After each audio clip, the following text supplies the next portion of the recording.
2024년 11월 15일 새벽 5시 30분 개화동 골목길에서 발견된 서진호의 시신은 마치 오래전부터 예정되어 있던 운명처럼 보였습니다. 누군가가 오랜 시간 공들여 만들어 놓은 흉기가 그날 완벽한 살인 도구가 되었습니다. 개화산 자락이 한강으로 스며드는 그 경계에서 45년 전 새마을 사업의 흔적들이 아직도 남아있는 이 마을은 그날 아침 평온을 잃었습니다. 조깅을 나온 김모 씨가 여인숙 앞 골목길에서 쓰러져 있는 노인을 발견했을 때 그의 첫 반응은 놀라움이 아니라 묘한 기시감이었습니다. 마치 언젠가는 일어날 일이 마침내 일어났다는 듯한. 서진호는 80세의 나이에도 불구하고 여전히 곧은 허리를 자랑하던 사람이었습니다. 하지만 그날 아침 그는 누구보다도 작고 초라한 모습으로 차가운 아스팔트 위에 누워 있었습니다. 둔기에 맞은 머리에서는 이미 피가 굳어 있었고 부러진 지팡이 조각들이 그의 주변에 흩어져 있었습니다. 그 지팡이는 그가 평생 자부심의 상징처럼 들고 다니던 것이었는데 마지막 순간에는 자신을 지켜주지 못했습니다. 강서서에서 출동한 수사팀이 현장에 도착했을 때 가장 먼저 눈에 띈 것은 피해자의 주머니에 고스란히 남아있던 현금 20만 원과 금반지였습니다. 단순한 강도 사건이 아니라는 것이 분명해지는 순간이었습니다. 이는 누군가가 돈이 아닌 다른 목적으로 서진호의 목숨을 노렸다는 것을 의미했습니다. 여인숙 사장 박태식은 경찰이 도착하자마자 나와서 협조적인 태도를 보였습니다.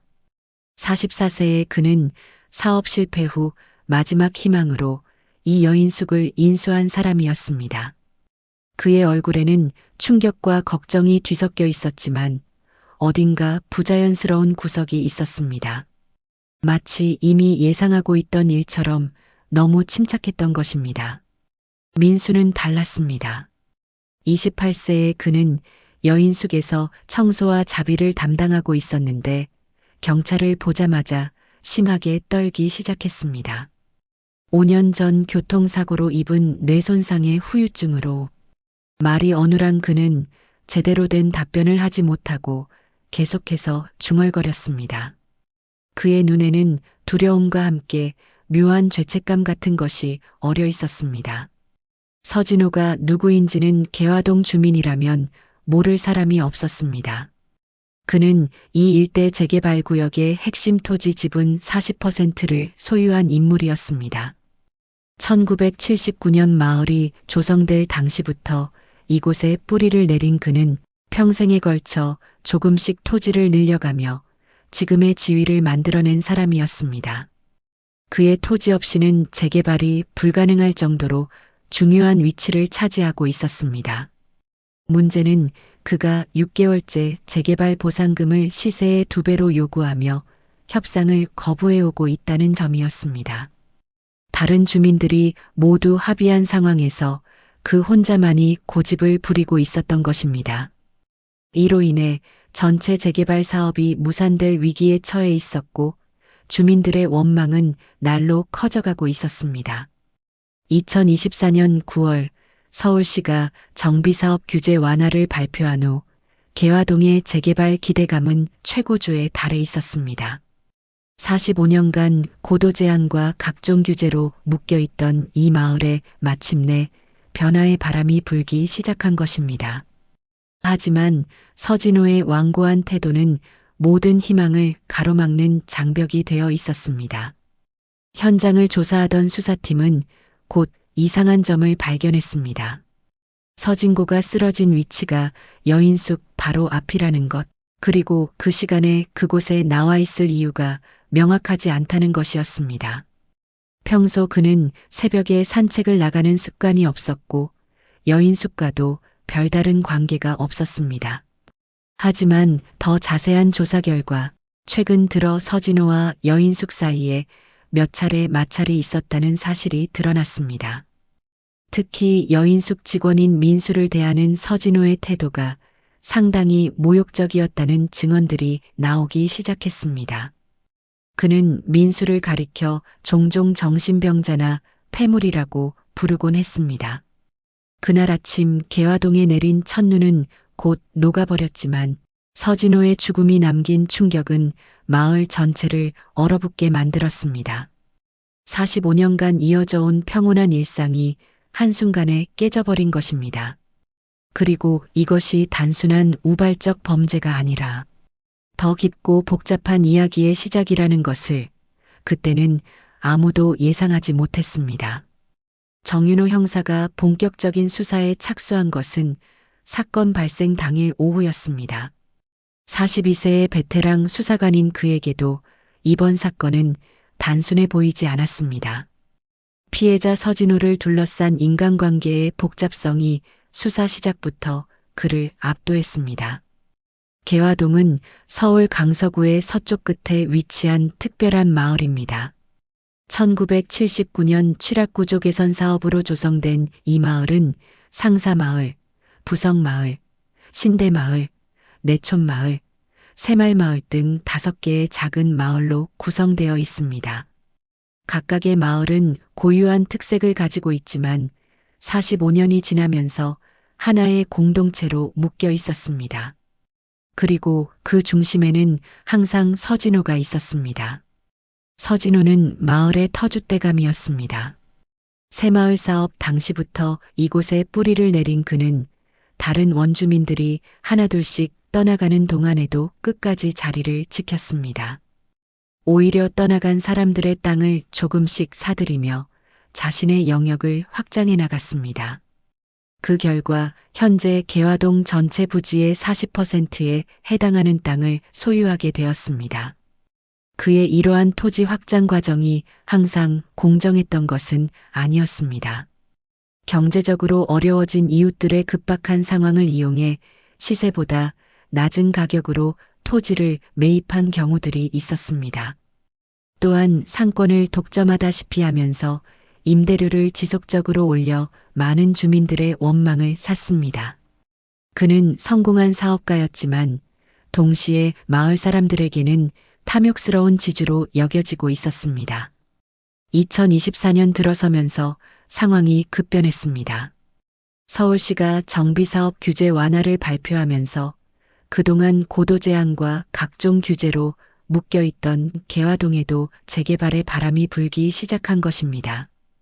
특히 고도 제한 지역의 공공기여율 완화와 종상향 기준 완화는 개화동 주민들에게 큰 희망이 되었습니다.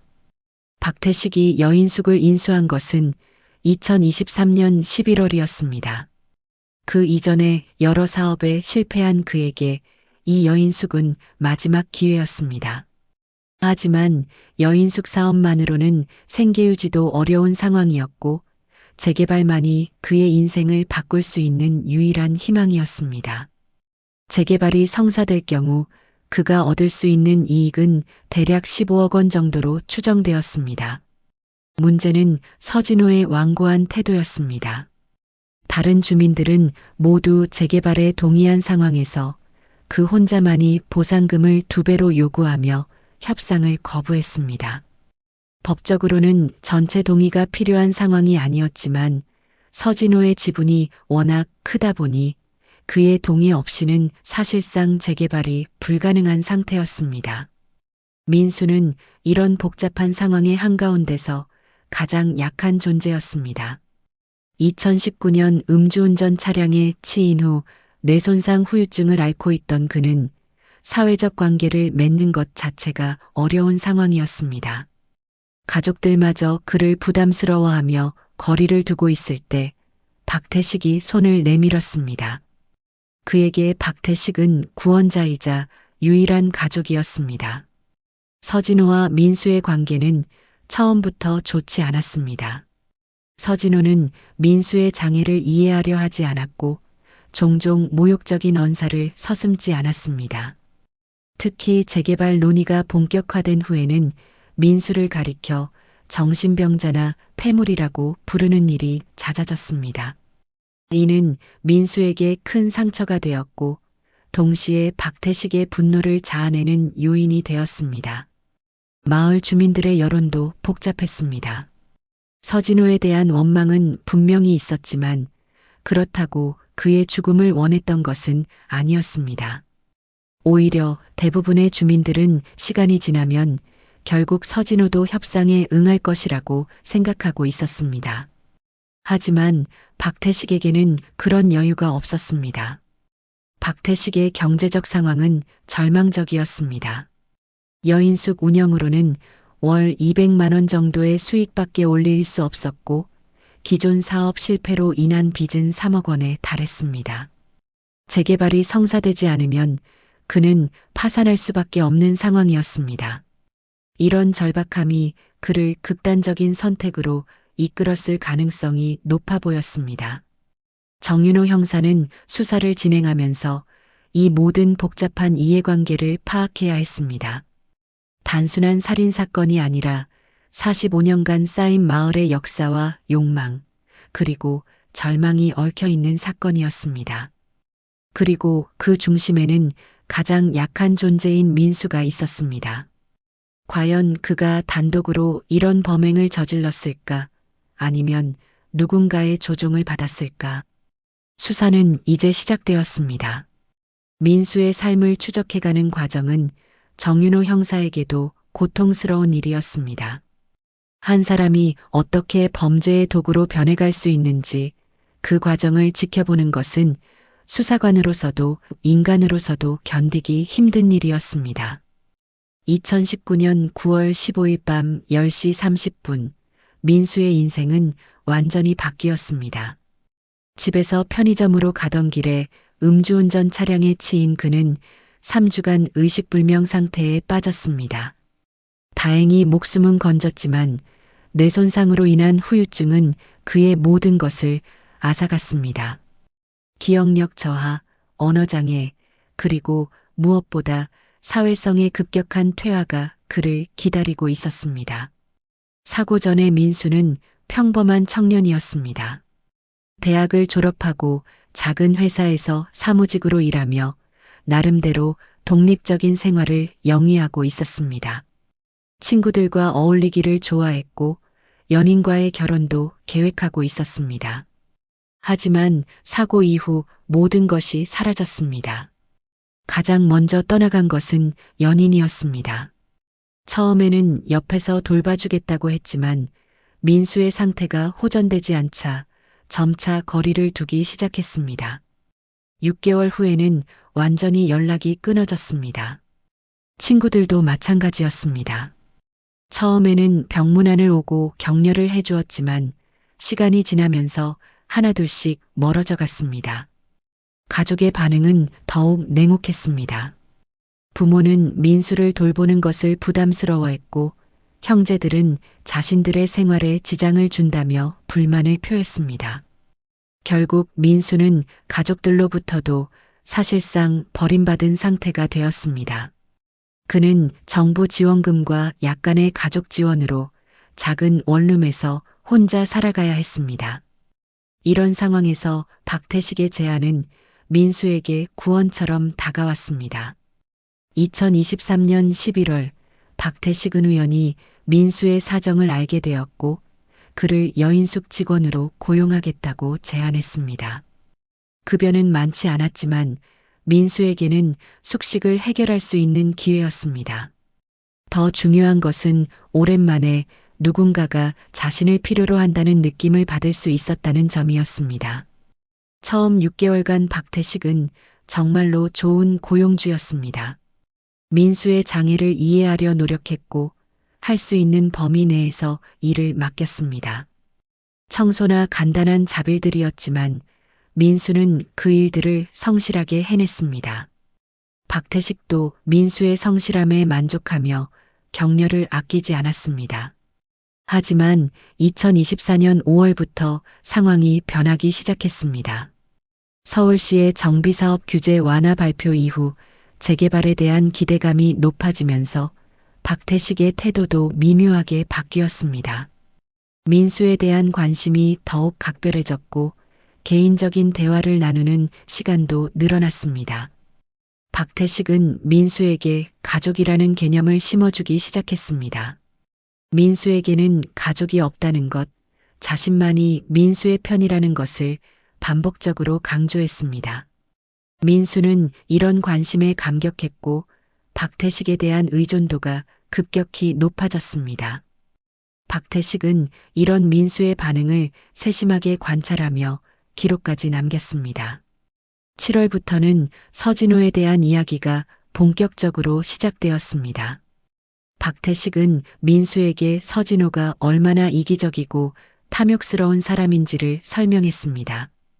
재개발을 가로막아 모든 주민들을 고통스럽게 만드는 악한 존재라고 묘사했습니다.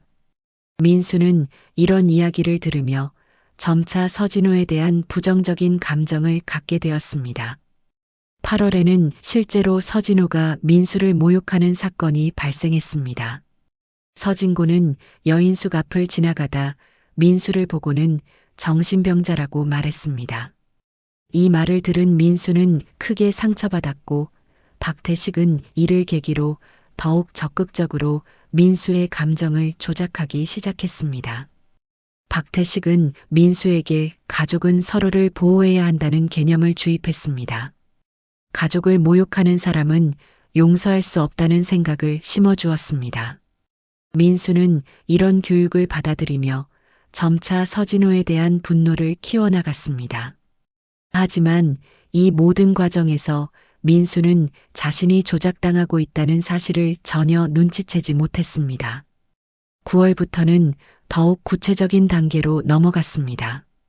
박태식은 민수에게 때로는 나쁜 사람들을 막아야 할 필요가 있다고 말했습니다. 정의를 위해서는 강한 행동이 필요할 때가 있다는 것을 가르쳤습니다. 민수는 이런 가르침을 진리로 받아들였고 박태식을 더욱 신뢰하게 되었습니다. 10월에 들어서면서 박태식의 경제적 압박은 극에 달했습니다. 재개발이 무산될 경우 그가 감당해야 할 손실은 상상을 초월했습니다.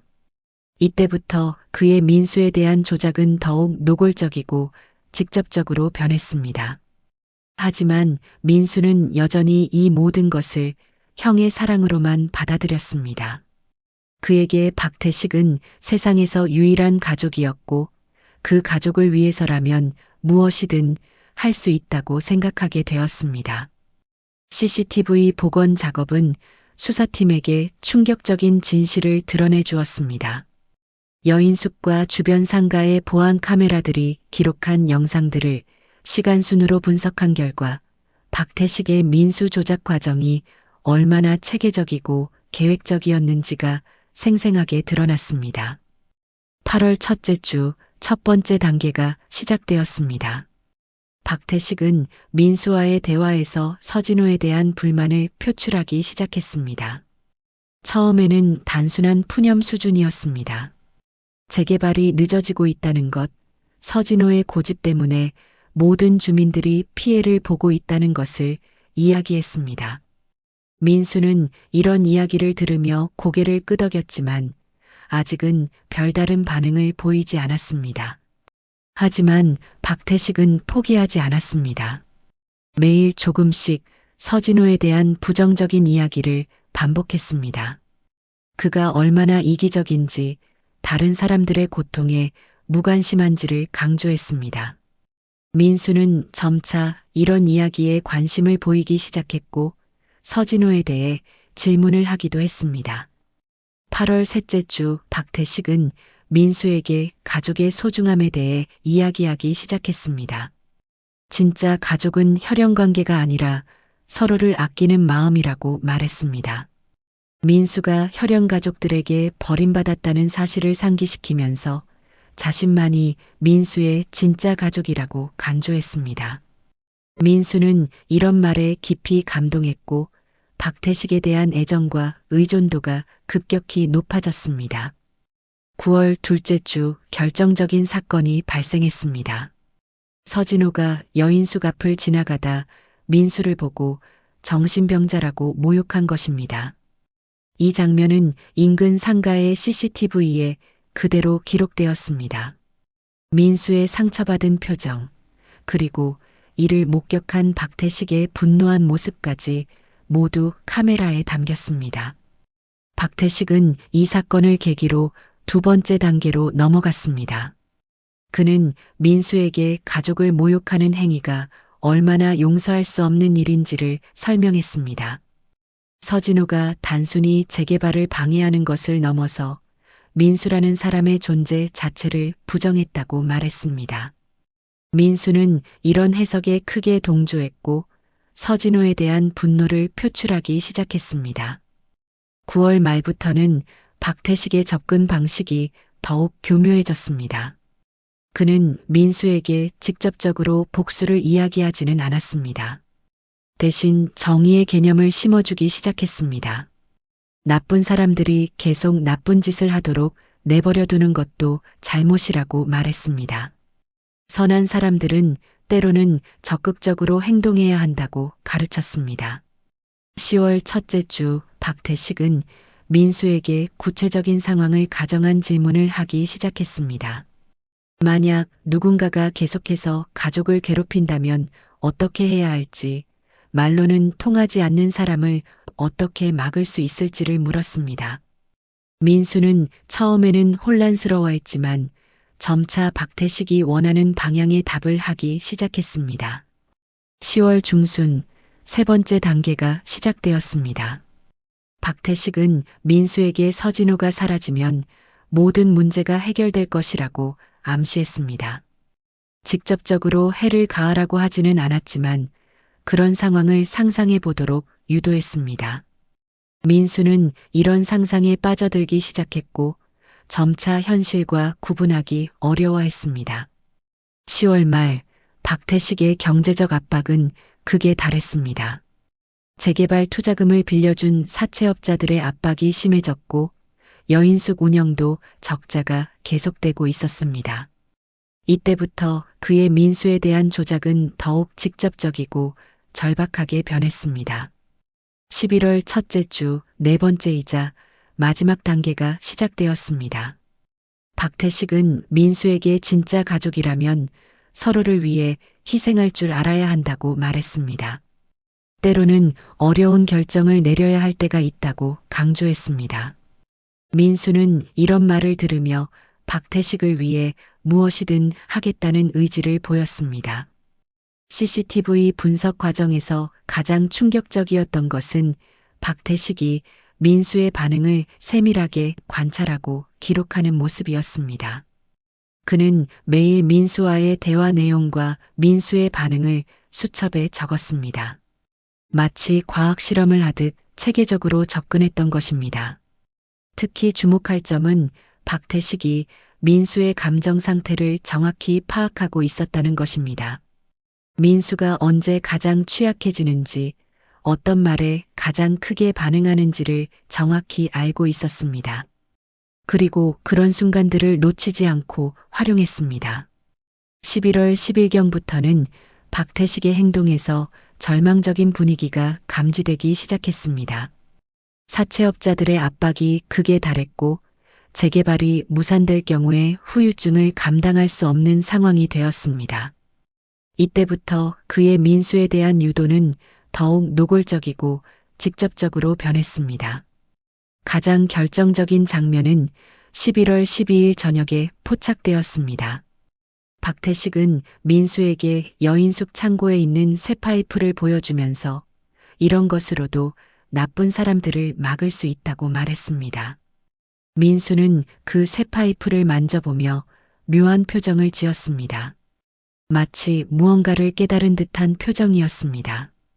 11월 13일 박태식은 민수에게 내일이 매우 중요한 날이 될 것이라고 말했습니다. 서진호가 마지막으로 계약서에 사인하라고 압박할 예정이라고 했습니다. 그때 또 민수를 모욕할 것이고 그런 상황에서 민수가 어떻게 행동할지는 민수 자신이 결정해야 한다고 말했습니다. 그날 밤 민수는 창고에서 쇠파이프를 가져와 자신의 방에 숨겨두었습니다. 이 모든 과정이 여인숙 내부 CCTV에 고스란히 기록되었습니다. 민수의 표정에는 더 이상 혼란이나 주저함이 없었습니다. 마치 자신이 해야 할 일을 정확히 알고 있는 듯한 모습이었습니다. 수사팀이 이 영상들을 분석하면서 가장 놀란 것은 박태식의 치밀함이었습니다. 그는 한 번도 직접적으로 폭력을 사용하라고 말하지 않았습니다. 살인을 지시한 적도 없었습니다. 하지만 민수가 그런 행동을 하도록 정교하게 유도했습니다. 마치 민수 스스로 그런 결정을 내린 것처럼 보이게 만들었습니다. 더욱 소름 끼치는 것은 박태식이 이 모든 과정을 즐기고 있는 듯한 모습이었습니다. 민수가 자신의 유도에 반응할 때마다 만족스러운 표정을 지었습니다. 마치 예술 작품을 완성해가는 예술가처럼 보였습니다. 11월 14일 밤 마지막 대화에서 박태식은 민수에게 가족의 의미를 다시 한번 강조했습니다. 진짜 가족이라면 서로를 위해 어떤 희생도 감수해야 한다고 말했습니다. 민수는 고개를 끄덕이며 박태식을 실망시키지 않겠다고 다짐했습니다. 그리고 다음 날 새벽 그 다짐은 현실이 되었습니다. CCTV 분석을 마친 수사팀은 이것이 단순한 살인사건이 아니라는 것을 확신하게 되었습니다. 이는 한 사람이 다른 사람을 완벽한 살인 도구로 만들어낸 치밀하고 잔혹한 범죄였습니다. 그리고 그 중심에는 탐욕과 절망에 사로잡힌 박태식이 있었습니다. 2024년 11월 14일 밤 9시 여인숙의 정막을 깨뜨린 것은 박태식의 낮은 목소리였습니다. 그는 민수를 자신의 방으로 불러들였고 이 마지막 대화는 우연히 켜진 채로 방치된 녹음기에 고스란히 담겨 있었습니다. 이 녹음 파일이야말로 박태식의 치밀한 조작을 입증하는 가장 결정적인 증거가 되었습니다. 박태식은 평소와 다른 진지한 어조로 이야기를 시작했습니다. 내일 서진호가 마지막으로 계약서 서명을 요구하러 올 것이라고 했습니다. 그때 분명히 또 민수를 바보 취급하고 모욕할 것이라고 예상한다고 말했습니다. 민수는 불안한 기색을 보이며 어떻게 해야 할지 모르겠다고 답했습니다. 이때 박태식이 꺼낸 말은 소름 끼칠 정도로 교묘했습니다. 그는 가족의 의미에 대해 다시 한번 강조했습니다. 진짜 가족이라면 서로를 보호해야 한다고, 나쁜 사람이 계속해서 가족을 괴롭히는 것을 그냥 지켜볼 수는 없다고 말했습니다. 하지만 여전히 직접적인 폭력이나 살인을 언급하지는 않았습니다. 대신 그는 더욱 교활한 방법을 사용했습니다. 민수에게 스스로 판단하고 결정할 능력이 있다고 격려했습니다.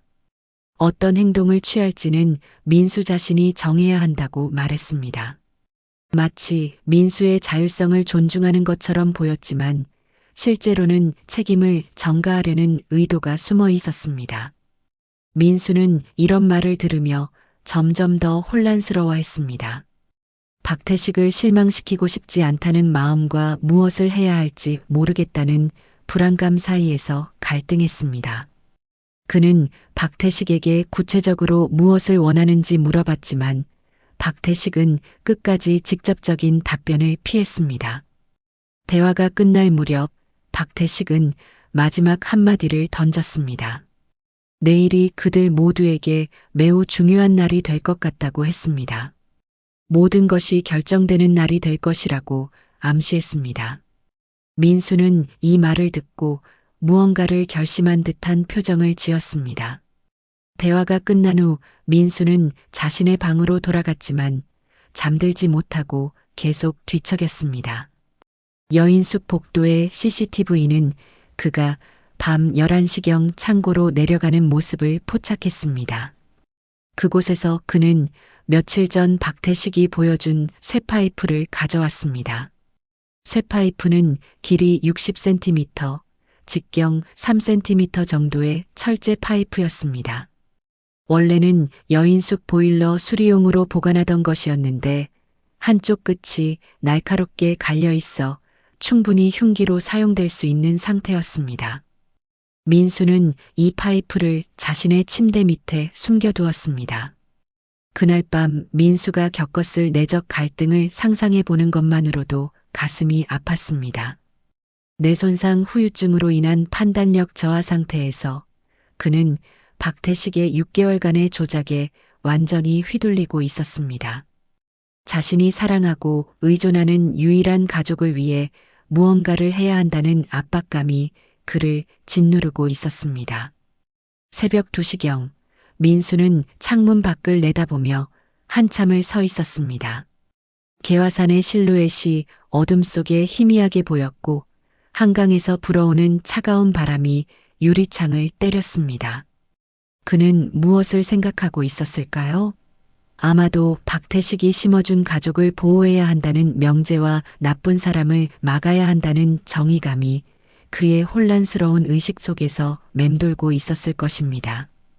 한편 박태식은 자신의 방에서 긴장된 시간을 보내고 있었습니다. 그는 내일이 모든 것이 결판나는 날이라는 것을 알고 있었습니다. 재개발이 무산될 경우 그를 기다리는 것은 파산과 절망뿐이었습니다. 사채업자들의 압박은 이미 견딜 수 없는 수준에 달해 있었고 더 이상 미룰 시간도 없었습니다. 그는 민수가 자신의 유도에 따라 행동할지 확신할 수 없었습니다.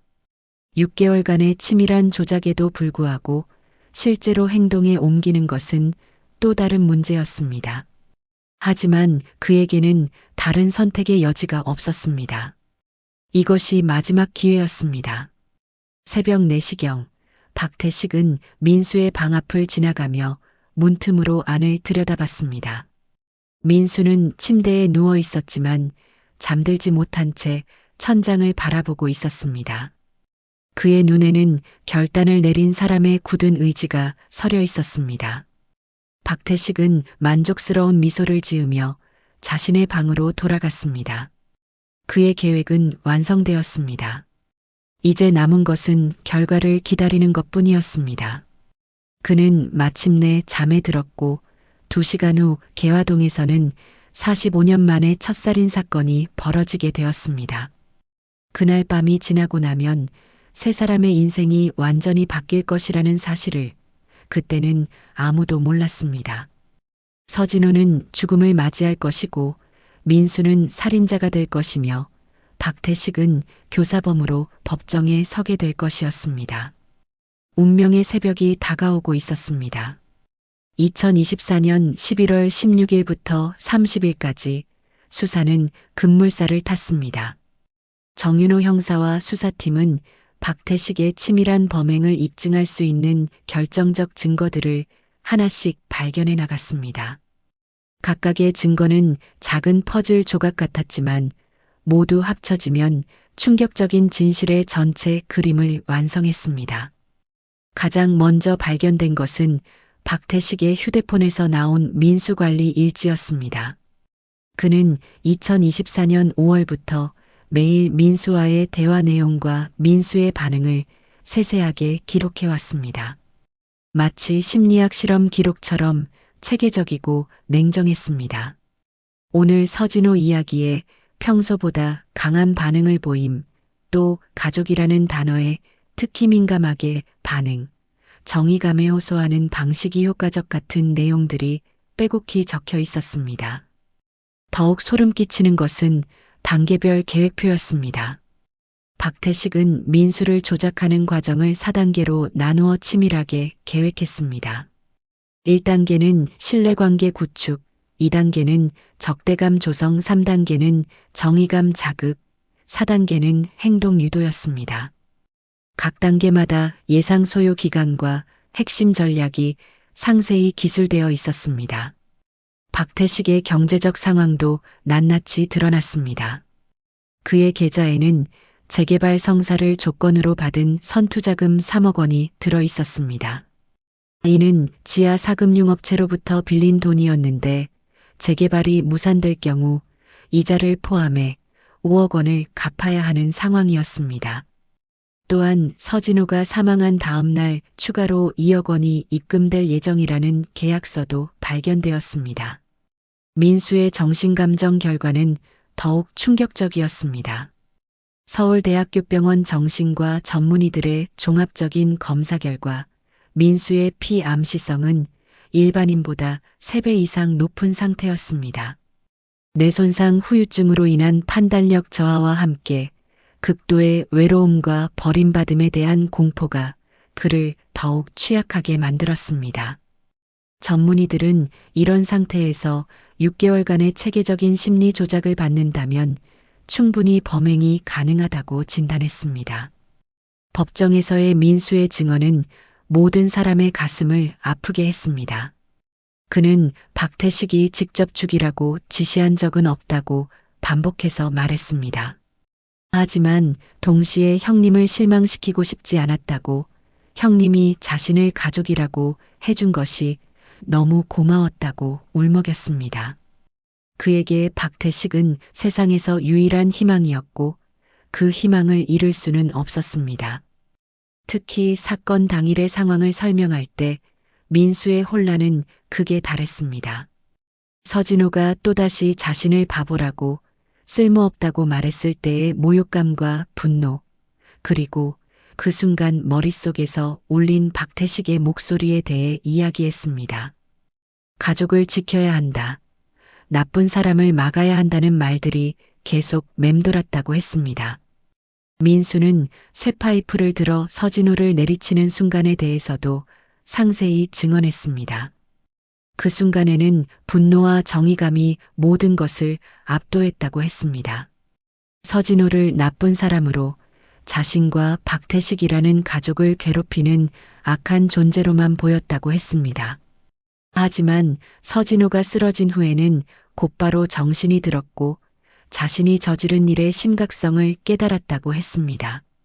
박태식의 반응은 정반대였습니다.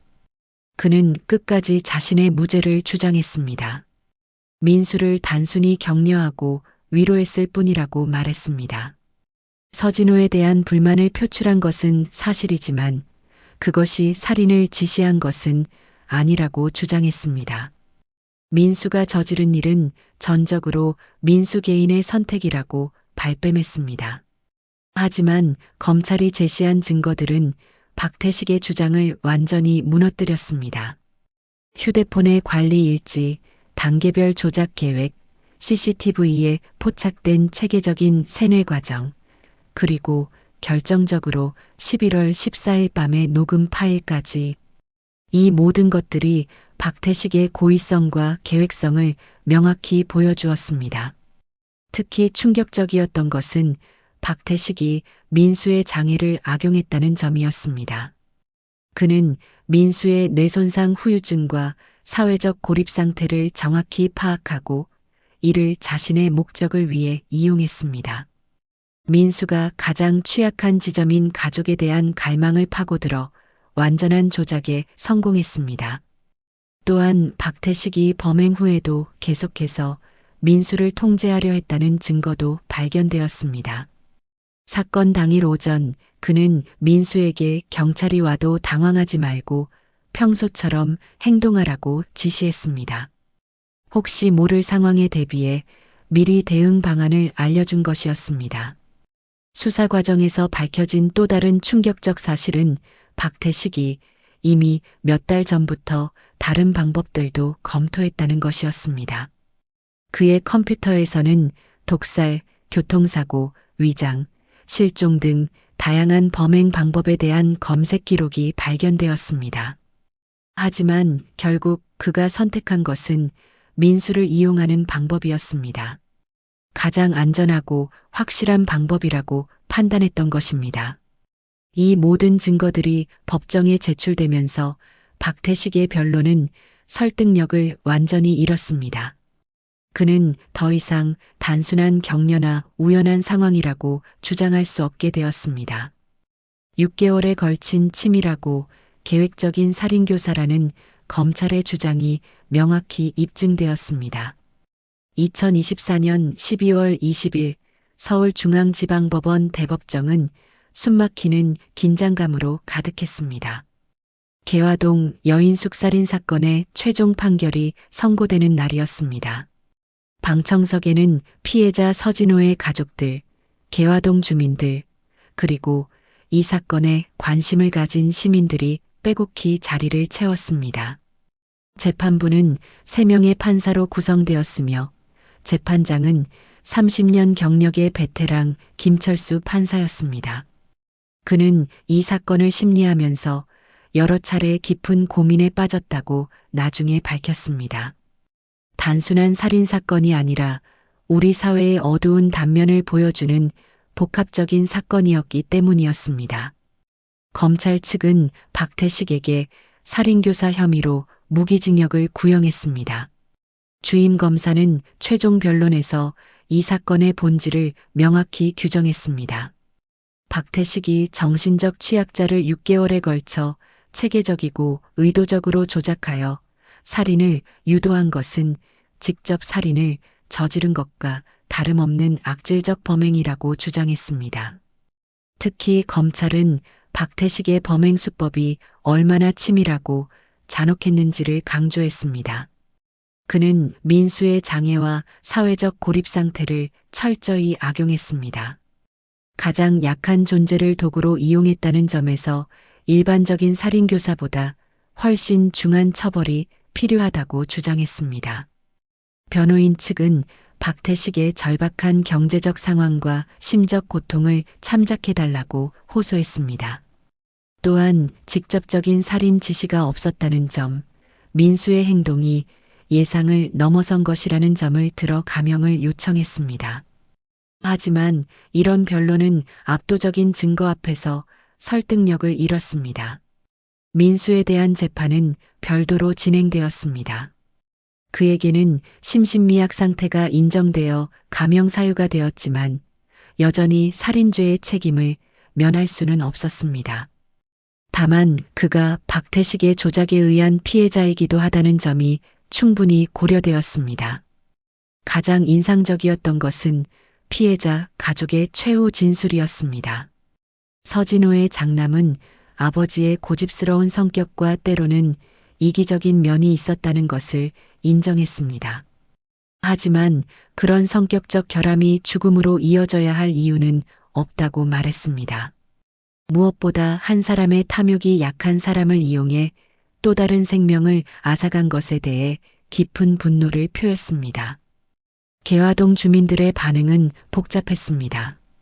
서진호에 대한 원망이 전혀 없는 것은 아니었지만 이런 식으로 문제가 해결된 것에 대해서는 모두가 참담함을 느꼈습니다. 특히 민수에 대해서는 동정적인 여론이 많았습니다. 그 역시 박태식의 피해자라는 인식이 강했습니다. 12월 20일 오후 2시 드디어 판결이 선고되었습니다. 재판장은 30분에 걸쳐 판결 이유를 상세히 설명했습니다. 박태식의 범행은 계획적이고 치밀했으며 사회적 약자를 악용한 극히 악질적인 범죄라고 규정했습니다. 재판부는 특히 박태식이 민수의 장애와 사회적 고립을 이용한 점을 중요하게 고려했습니다. 이는 단순한 살인교사를 넘어서 인간의 존엄성을 짓밟은 행위라고 판시했습니다. 또한 6개월에 걸친 체계적인 조작 과정은 충분한 계획성을 보여주며 이는 우발적 범행과는 차원이 다르다고 강조했습니다. 결국 박태식에게는 무기징역이 선고되었습니다. 검찰의 구형이 그대로 받아들여진 것이었습니다. 판결문에는 피고인의 행위는 계획적이고 치밀한 살인교사로서 사회적 약자를 도구로 이용한 극히 악질적인 범죄라고 명시되었습니다. 민수에게는 심신미약이 인정되어 10년형이 선고되었지만 치료감호소에서 치료를 받는 조건이 붙었습니다. 재판부는 그가 박태식의 조작에 의한 또 다른 피해자이기도 하다는 점을 인정했지만 여전히 살인이라는 중대한 범죄에 대한 책임은 져야 한다고 판단했습니다. 판결이 선고되는 순간 법정은 조용했습니다. 박태식은 무표정한 얼굴로 판결을 들었고 민수는 고개를 숙인 채 흐느꼈습니다. 방청석의 사람들도 대부분 숙연한 분위기였습니다. 정의가 구현되었지만 그 어느 누구도 기뻐할 수 없는 결과였습니다. 한편 이 판결과 함께 예상치 못한 결과가 따라왔습니다. 서진호의 상속인들은 사건의 충격으로 더 이상 재개발을 미룰 수 없다고 판단했습니다. 그들은 재개발 계약에 동의하기로 결정했고 2025년 봄부터 개화동 재개발 사업이 본격적으로 추진될 예정이라고 발표했습니다. 박태식이 그토록 원했던 15억 원의 이익은 결국 다른 주민들에게 돌아가게 되었습니다. 아이러니하게도 그의 범행이 재개발을 앞당기는 결과를 가져온 것이었습니다.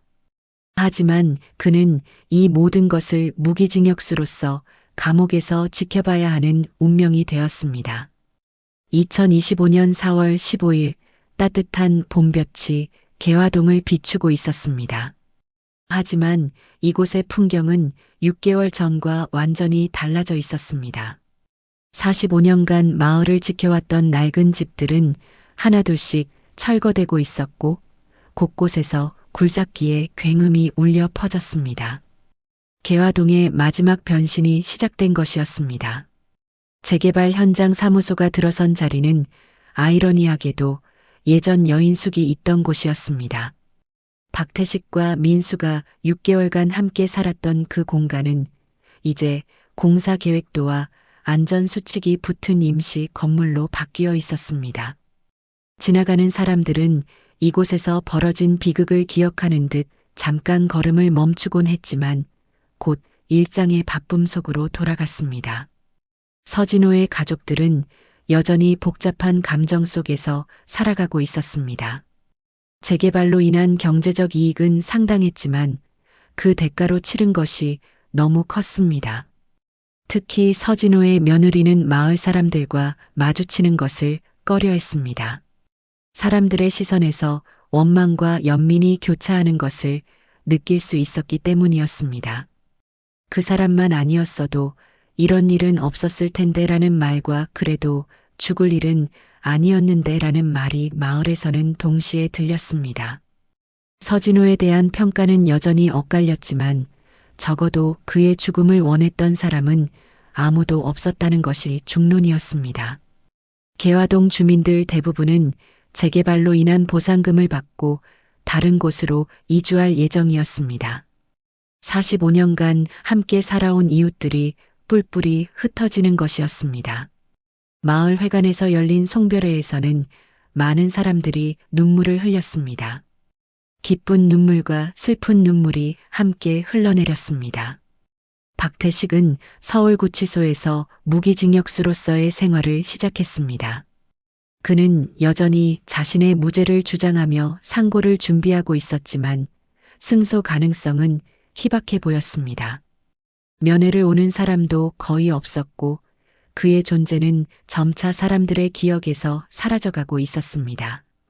민수는 국립법무병원에서 치료를 받으며 10년형을 복역하고 있었습니다. 뇌손상 후유증 치료와 함께 심리 상담도 받고 있었는데 의료진들은 그의 회복 가능성에 대해 조심스럽게 낙관하고 있었습니다. 특히 박태식의 조작에서 벗어나면서 점차 본래의 성격을 되찾아가고 있다는 것이 긍정적인 신호였습니다. 민수를 정기적으로 면회오는 사람이 있었습니다. 바로 그의 고등학교 동창이었던 이영호였습니다. 사건 소식을 듣고 나서야 민수의 안부를 궁금해하게 된 그는 뒤늦은 후회와 함께 꾸준히 민수를 찾아왔습니다. 민수에게는 오랜만에 생긴 진짜 친구였습니다. 프리랜서 기자 한수아는 이 사건을 마지막으로 취재한 후 깊은 성찰에 빠졌습니다. 그녀는 6개월간의 취재를 통해 이 사건이 단순한 개인의 일탈이 아니라 우리 사회의 구조적 문제를 드러내는 상징적인 사건이라고 판단했습니다.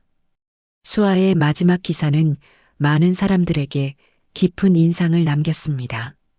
그녀는 한 사람의 탐욕이 어떻게 약자를 이용해 또 다른 약자를 파멸로 이끌었는지, 그리고 우리 사회의 개발 욕망이 얼마나 쉽게 개인의 비극으로 전환되는지를 보여주는 사건이라고 썼습니다. 특히 그녀가 주목한 것은 민수와 같은 사회적 약자들이 얼마나 쉽게 범죄의 도구로 이용될 수 있는가 하는 점이었습니다. 뇌손상 장애인에 대한 사회적 지원 체계의 미비, 가족의 무관심, 경제적 절망이 만들어낸 비극이었습니다.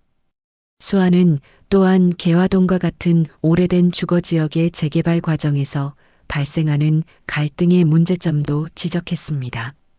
개발 이익을 둘러싼 주민들의 갈등, 소수가 다수를 잡는 구조, 경제적 절망이 만들어내는 극단적 선택들이 어떻게 비극으로 이어질 수 있는지를 보여주었습니다.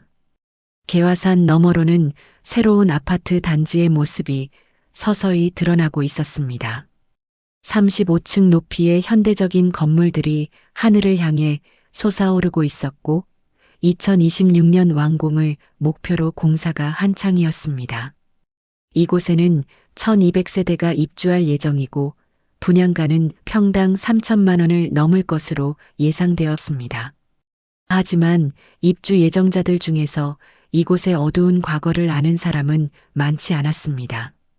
부동산 광고에는 개화산 자연경관을 배경으로 한 프리미엄 주거단지라는 문구만 있을 뿐 6개월 전 이곳에서 벌어진 비극에 대한 언급은 전혀 없었습니다. 2025년 여름 정윤호 형사는 개화동을 다시 찾았습니다. 이미 대부분의 건물이 철거된 상태여서 예전 모습을 찾기 어려웠지만 그는 여전히 그날의 기억을 생생하게 간직하고 있었습니다. 30년 수사 경력 중에서도 가장 복잡하고 충격적인 사건이었다고 나중에 회고했습니다. 그는 이 사건을 통해 인간의 탐욕과 절망이 어떤 끔찍한 결과를 만들어낼 수 있는지를 다시 한번 깨달았다고 했습니다. 특히 민수 같은 사회적 약자가 얼마나 쉽게 범죄에 이용될 수 있는가 하는 점이 가장 안타까웠다고 털어놓았습니다. 개화동로를 지나는 사람들은 가끔 여기가 그 사건 났던 곳인가 하고 궁금해했습니다. 하지만 곧 일상의 바쁨 속으로 돌아가면서 그 기억도 함께 잊혀져 갔습니다. 언론의 관심도 점차 다른 곳으로 옮겨갔고 개화동 여인 숙살인 사건은 서서히 과거의 이야기가 되어갔습니다. 2025년 가을 아파트 이름이 발표되었습니다. 개발업체는 이 이름이 개화동의 자연환경과 현대적 도시 생활을 모두 상징한다고 설명했습니다. 하지만 이 이름 속에는 이곳에서 벌어진 비극의 흔적은 전혀 남아있지 않았습니다. 입주가 시작되면 이곳에는 새로운 사람들이 새로운 삶을 시작하게 될 것입니다. 아이들이 뛰어놀고 가족들이 웃으며 평범한 일상이 흘러갈 것입니다. 하지만 그 땅 아래에는 여전히 45년간의 역사와 한 사건의 아픈 기억이 잠들어 있을 것입니다. 개화동 여인 숙살인 사건은 끝났지만 그것이 던진 질문들은 여전히 우리 곁에 남아 있습니다. 사회적 약자를 보호하는 시스템의 필요성, 개발 이익을 둘러싼 갈등의 해결 방안, 그리고 인간의 탐욕이 만들어내는 비극을 어떻게 예방할 것인가 하는 문제들 말입니다. 햇살이 따스했던 2025년 봄날, 개화동에서는 새로운 역사가 시작되고 있었습니다. 하지만 과거의 그림자는 쉽게 사라지지 않을 것 같았습니다. 그리고 그것이야말로 우리가 잊어서는 안 될 교훈이었습니다.